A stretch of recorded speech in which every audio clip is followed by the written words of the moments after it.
they had that lever. They said, this is not ready yet. And they knew the difference between this is not ready yet and I'm afraid to ship it. Yeah, that's an interesting tension. Like we could do an entire episode about that. We talk about that, right? Yeah, I mean, I could write a 1,000 words about that very easily right after our conversation. That's probably my next blog post idea. The tension between it's not ready and I'm afraid to ship. Let's get into the book. Why this book? Why now? Yeah, so you called it at the top where I did Build From Now.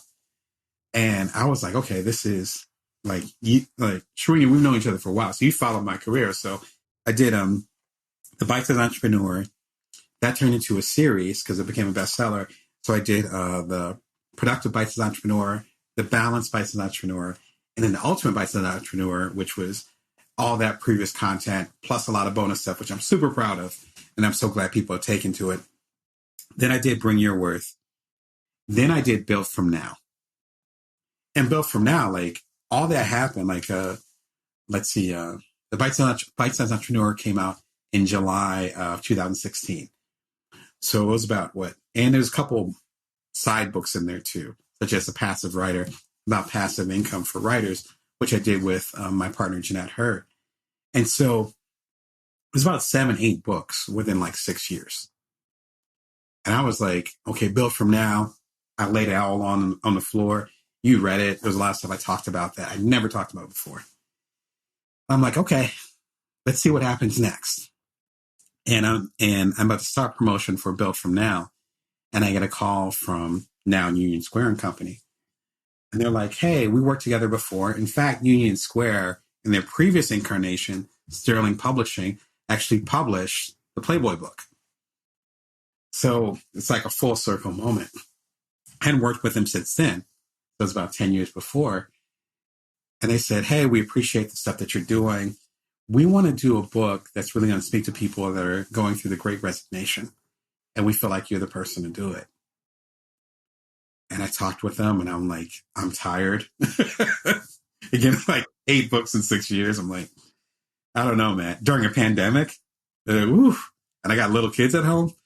I don't know. And then I realized, number one, I worked with them before. So it was a level of trust that, again, all my other books I just mentioned were all independent. So I have my own imprint. I am my own publisher. So it would take a lot for me to kind of work with someone else, to be honest. Number one, we worked together before and it went well. But the second part of it was me realizing that these were people that I hadn't served yet.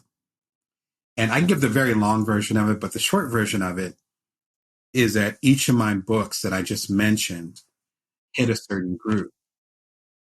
The Bite-Sized Entrepreneur is 1-2-page chapters to help someone who's in the thick of it trying to manage their life and their career. Bring Your Worth is for people who don't know where they're going and aren't sure if they can bring their full selves to their career. Build From Now is us looking at the wreckage, perhaps from a pandemic, perhaps from some other challenges that we have, and saying, I can build from now and create based on these 4 resources that we have: focus, agility, time, and energy. Each of those books has a message. It's very focused. It's intentional. Part of my coaching practice, it was strategic. I realized I had not talked to the people that had a 9-to-5 at all. I was talking to people who had already quit their job, people who had a side hustle, people who were full-time independent, had never had a real job, such as myself. A lot of y'all could probably relate. I was talking to all of y'all. But I wasn't talking to the person that said, wow, this job sucks. And I'm stuck here. What am I supposed to do? I never addressed them. And so I realized that there were the average person. I think that's the average person here in America. I had not served them. And so that's what the book is. Me serving them and saying, okay, this is what you can do. You don't need to quit your job right away, but there are steps you can take to build a career rather than just having a job. Okay. Let's talk about those steps. What you say in the opening of the book is going to school for several years and paying hundreds of thousands of dollars makes sense when the career path guarantees a return on investment, if not an exponential ROI. Narrowly defining your skill to focus on a specific output makes sense when specialty, not versatility, is king. The best career to opportunities today, though, didn't exist yesterday, and identifying too closely with the medium instead of the message is a quick way to make yourself extinct. I think this is about more than careers. This is about how we educate people, too. Absolutely. And I'm not surprised you picked that quote because we've talked a lot. Exactly. Like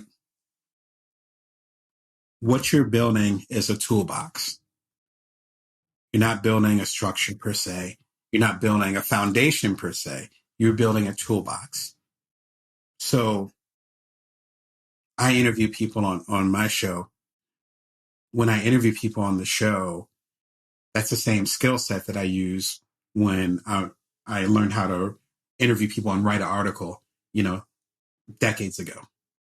But it's also the same skill set I use when I'm talking to a potential coaching client and I'm interviewing them, even though it's a conversation, I'm interviewing them to see if we'd be a good fit. It's the same energy. It's the same tool. And so I think that's where we need to go. Because YouTube could disappear tomorrow. Hope it doesn't. I like YouTube. But it could disappear tomorrow.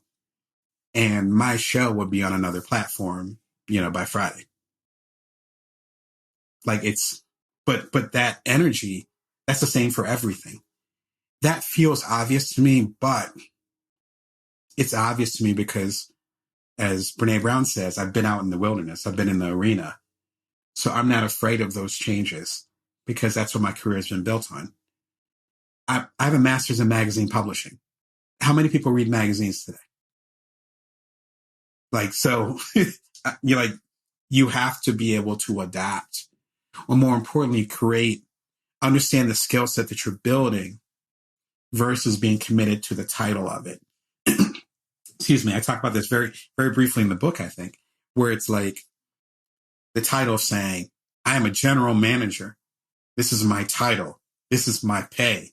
This is who I am. I drive this car. I drive X amount of miles. I have this lunch. And then suddenly, as of we're recording this 2 years ago, suddenly you're not a general manager anymore. Suddenly you're not driving anywhere. Suddenly you're not going those, 2.2 miles. Suddenly you're having lunch at home with your family or by yourself. And so our identity, we feel like, is shattered. But the skill sets that we had, as far as being a general manager, of course, are still there. It's just the premise is different. That is a microcosm, a wake-up call to, like you said, education to our entire lives. But we have to not tie it to the title and the structure. We have to tie it to our own worth and our skills that cannot be taken away. If you're fired from your job today, that would suck. But are they going to take your skills too? They can take away your ambition.